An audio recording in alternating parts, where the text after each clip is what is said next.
I think sometimes when we look at difference, we might only look at the negatives or finding things that are someone's finding something too hard. But we also need to look at those players who may be forging ahead and thinking, how can we actually support those and manage their difference within the group to support their learning going forward. Can you explain what we mean by managing difference? So managing difference is around how coaches can support their entire group of players around different elements of the game, be it technical or tactical, physical, social, or even psychological, and being able to deliver sessions and match days that cater to everyone in the group of players or team that you are working in. Understanding the needs of the groups, that's the key challenge. Really understanding what's going on with the players in your session, so that then you can cater across all of those varying needs. Is it usual for coaches to be faced with the task of managing difference in the sessions? Oh yeah, without a doubt. I don't think there's never ever going to be a session, even when people might think, even at the elite level, we think all of the players that are really high standard, there are still individual differences going on across those groups that you have to try and figure out and then try and support. So yeah, every coach is going to be faced with having to manage difference. So if every coach has got to face that, how can they recognise that they need to manage it in the first place then? I think it goes round to just having some general noticing and observation in terms of working with a group of players. It may be a coach brand new to a group of players, or it may be that you've been there for a couple of seasons, and it's just having a look and thinking, is everything right here? Is someone maybe struggling, or is someone finding something too easy? I think sometimes when we look at difference, we might only look at the negatives or finding things that are someone's finding something too hard. But we also need to look at those players who may be forging ahead and thinking, how can we actually support those and manage their difference within the group to support their learning going forward. How can a coach kind of manage everybody's individual needs then? If some are forging ahead and some are maybe struggling a little bit, how do you meet individual player needs? I think one, we have a principle which is STEP. So for those who aren't aware of the STEP principle, it represents space, task, equipment and people. And if you adapt or use one of those elements, you start to then manage difference. The thing that happens in a lot of sessions is we use it and we impact on the entire session, and that impacts everybody. We've got to think about how do we design practices where they're potentially working in smaller groups like 3v3s, 2v1s, 2v2s, individual practices. They might all be on the same outcome, but if they're all doing individualized activities, you can then go around those groups and then you can start to implement the STEP principle without necessarily impacting on others. So if you've got those who are forging ahead, you can go in and make it a 2v2 game, whilst you're leaving the ones that are struggling because they might not be ready for the 2v2 stuff. Likewise, you can go to the 2v2 stuff and say, actually, I just want the people who are struggling. You can go over to them and just say, well, maybe we remove the ball, for example, and let's just work on our movement skills. So you can, if you can work in smaller groups, I find it's much easier then to manage the difference or cater for the varying needs across your group. Anything to add? Yeah, I think like what James has alluded to there, working in small spaces, I think within what we do, we want more skillful players across the entire country, from grassroots all the way to the professional game. And I think if we can provide them with some inspirational opportunities, which are 2v2, 3v3, smaller formats, it also then gives the coaches an opportunity to see them in smaller areas, because it's about the little parts that make up the bigger game. So even if you're only working 5v5 in mini soccer, someone might be working 11v11, but they're all 1v1s and 2v2s across the pitch. So you're trying to manage what you can see in a smaller area. So smaller practices are great to first identify and observe where there may be differences in your team. You mentioned STEP, James. How does a coach know exactly which part of STEP might need to be used to manage difference?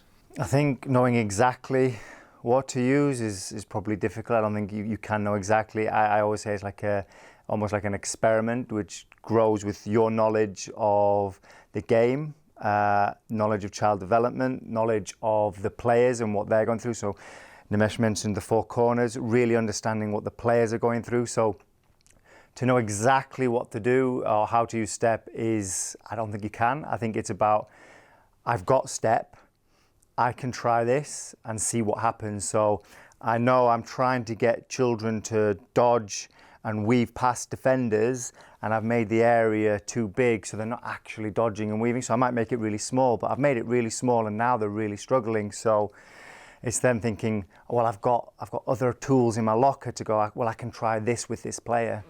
So there's no, oh, do this and that will work. I don't think it'll ever work like that. It's just, I've got these tools, I'm going to try it out and see what happens, and don't be afraid to change. I really agree with what James said, because in my head when that question was asked, I was thinking, is there a right answer? But you're right, I don't think there actually is there. I think it's having a bit of trial and error and just putting yourself out there and just saying, right, how can I support these players? I'm going to try and implement the size, for example, and I might make a pitch really narrow or a pitch really wide and see what happens, and then might not get the right return there. I might have to change the task itself. So I may have to add some more players. I may have to change the types of equipment that we use. And I think if you show that skill as a coach to be able to support players, you're doing what you can. And it may not be in that specific practice that it's worked, and you may not get the answer there, but it's about trying different parts of the step principle to actually try and find out how to manage the difference best. And that's an important message, would you say, to all coaches, but grassroots coaches, like, don't worry, like, there's no sort of set answer, because I feel like maybe some coaches might think, oh, do I need to do this part, do I need to do this part, but really it's trial and error. Would you say that's an important message with that? Yeah, I think, because you're dealing with players, for example, you can make a change which you think is going to help the players, but that might have an impact on them, for example, psychologically, and all of a sudden they might be dealing with something, and you've now made this change, and they've not reacted to it well because maybe they're just tired or they haven't eaten or whatever, and they just flip out. They do something that you're not expecting it. So being in that moment and being ready to go and deal with those changes is a vital skill, and I think that's the key thing. Be adaptable and be flexible. Be ready to, or not afraid to, like you said, not be afraid to change it. And I think just around what James said around some of the psychological changes that could happen if you change a practice. So I delivered a session not long ago and I thought, right, I'll make it a little bit easier and have 3v2 and support the attackers to make the task easier for the players. But the two defenders were actually having a little bit more success. And in my head, I thought, right, this is meant to make it a little bit easier, and it didn't. So I had to then change the S part on step to change the space to make it a little bit easier for what they wanted. But I think it's really important that if you amend one part of the step principle, it's going to have a knock-on effect of the others, but also around the four-corner model. So psychologically think about what might happen to your players if you change a part of that step principle. Going back to sort of like making changes, whether it is for the either of the corners or whether it is via step, how long should, and there might not be like an actual time frame for this, but how long should a coach potentially wait to make a change if they're seeing somebody's actually struggling in the session? I think it's do you know the player. So I've had players that I know are quite resilient. They're happy to persevere at tasks. So I tend to observe them, and I'm looking for signals like, are they getting frustrated? Then I might get in there and try and help with maybe the step principle. If I know the player is really struggling, then get in there quicker. You also have to look at it from the side of what are you trying to achieve. So if I've set up a practice in there and they're off they go, and the solutions they're coming up with, they won't be wrong, they'll be fine. But if I want a certain outcome, I might have to go, actually, he's getting a lot of success, but he's passing a lot, for example, but I want dribbling. I might go in there quite quickly and make the change so that I get them back on the, I want them to be dribbling kind of task. So it's knowing your players, knowing your outcomes. That will help dictate when you want to step in and when you can just back off a bit. Completely agree with James around getting to know your players and knowing what type of player you're working with. So if I'm working with a player and I know that they like to be told something, if they're doing something wrong specifically, they want me to tell them then and there. There may be a player that maybe needs a bit of time with something. When I first started coaching, I was always the one that used to try and stop the practice straight away. No, that's wrong, do this, stop that, stop that. And then I thought, you know what, I need to give them a few goes. We look at professional players and everybody makes mistakes, in general life as well as in sport and in football. So I think if we can give them a couple of opportunities and then be able to give them some support, we're then giving them a chance to fail, but then actually fail forward by giving them an opportunity to then rectify. Like we mentioned with the 4-corner model. So if we go in and we keep telling a player, no, that's wrong, I want you to do this, psychologically they may be struggling, they may have a little bit of a dip, whereas we may then give them an opportunity 2 or 3 times, use my observation skills and stand back and notice in smaller practices like James mentioned. Gives me an opportunity to have a look, okay, are they actually struggling, or do they just need 2 or 3 goes and then they're actually okay? That's actually quite an important message, really, just to kind of let the players have a chance to play first and figure it out for themselves, isn't it? Oh, yeah, definitely. I think you're only going to learn by doing it. So they have to have a few repetitions, or a lot of repetitions, to be honest, to have a go, and they may figure out how to do it. Like we've said, you've just got to be mindful, watch them, see what's going on, and you'll intervene. And it might have been the wrong thing to do. They might have just been, on the cusp of getting it, or maybe they saw something completely different. So it's you might get it wrong, you might get it right. You just got to make that best call, knowing your players, knowing what you're trying to do. Is the same goes for if a player's striving ahead then? Yeah, so I think if you notice something and someone is really finding it really easy, it's then, why are they finding something easy compared to the rest of the players? Is the task maybe too low for the group collectively, or is this player, or is he or she just finding it really easy and showing great skill in what they're doing? Then it may be an opportunity for you to then challenge further at that point, or put in an individual challenge within a session. Sometimes we have a task for all the players in a session, and it's an opportunity for those that may be trying to keep up, but then also those that are forging ahead, to give them an individual challenge within this practice. So there may be something that everybody's focused on, but then a girl or a boy might be given a specific task to help them further and develop further the skill that they're working on. We don't want them getting bored, we don't want them disengaged from the practice, which is we talked about earlier, about actually the ones striving ahead, it might be harder to support, or we forget to support them. But yeah, getting in there, giving them individualized challenges, or like we've mentioned about smaller group work, where we can look at who they're playing against, or can they play against more players, that would potentially stretch them and challenge them a bit further. But we definitely need to get in there. Like we said, we need to support the whole group. That's the whole point of managing difference.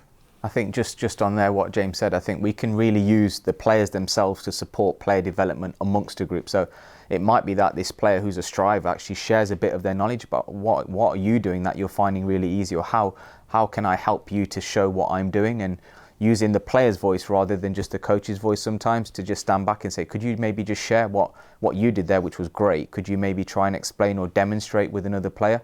Then supporting them with their own skills away from football in terms of just life skills, sharing, communication, leadership, teamwork. Those are skills that we can develop by having that ability initially to manage the difference.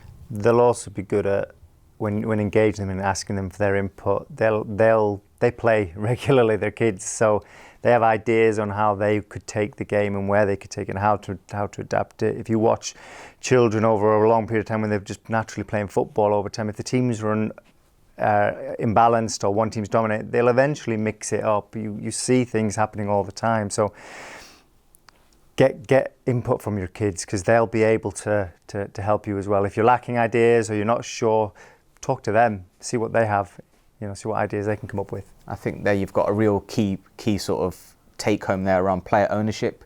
So what James said around, actually, if we give some ownership to the players, we might have had a task or had an idea, but the players have found a completely different solution that we didn't even think of, and that's because it's their game. We want them to find solutions, and when they're out there on a Saturday or a Sunday and we're standing back, it's their game, and we want them to try and express and find their own solution. So it's great that we can sort of manage the difference by allowing the players to have their say and give them some ownership.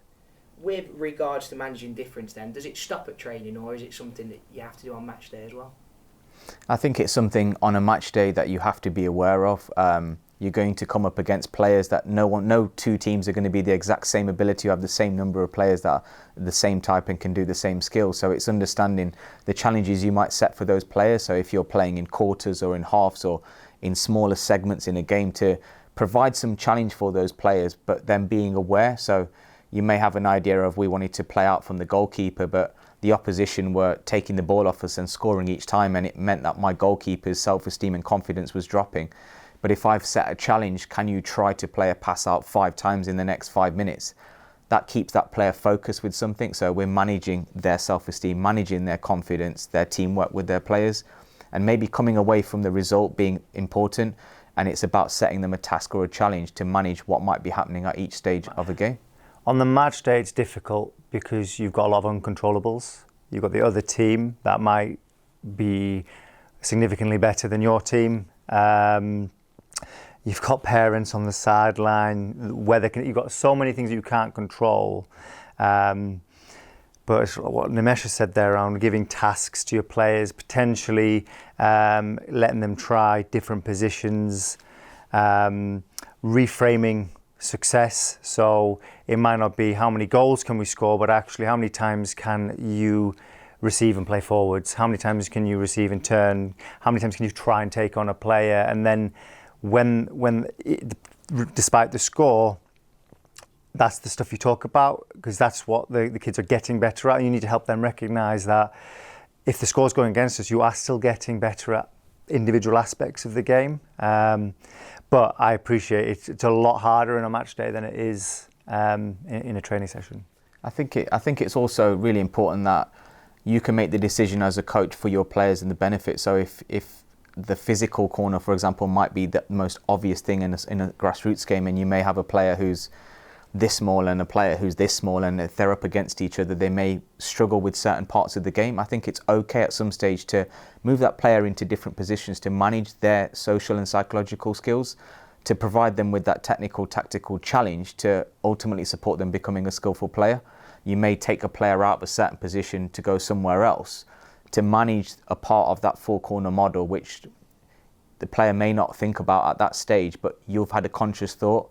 It may not always be the case of, no, just go and keep playing against someone and not having any success, because then you're going against what your objectives might be. So I think it's sometimes just having a little bit of a common sense approach on a game day and saying, I may move players into certain positions, but have a rationale in your head as to why you've done that. What are your overall top tips to help coaches with managing difference? I think for me, the number one thing has to be get to know your players, get to know what the differences are. I think to be able to manage them, you've got to know what those differences are initially. So can you do some element of player profiling to find out a bit about them? You know, what are their likes, dislikes? Where are they at in terms of, are they're psychologically more sound, more aware? Socially, are they introverted, outverted? So can you think about knowing your group before you work with them? And then thinking about supporting not just those that may be struggling in a session or striving to keep up, but actually, can we put some challenges in there to help those that are forging ahead, because we want to develop them just as much as the rest of the group? And the last thing I'd say to add on would be try and amend the practice to give players opportunities. So like we mentioned safe zones or end zones, utilising the step principle to manipulate your practice to help manage difference as best you can. Probably say very similar there. Know your players. Even if you don't have the time for profiling, talk to them, get to know them. Then it's think about the tools available like STEP and how you can implement that. And don't be afraid to make change. You know, you don't have to persevere with something. You know, just get in there, have a go, tweak things, and know that it might not work.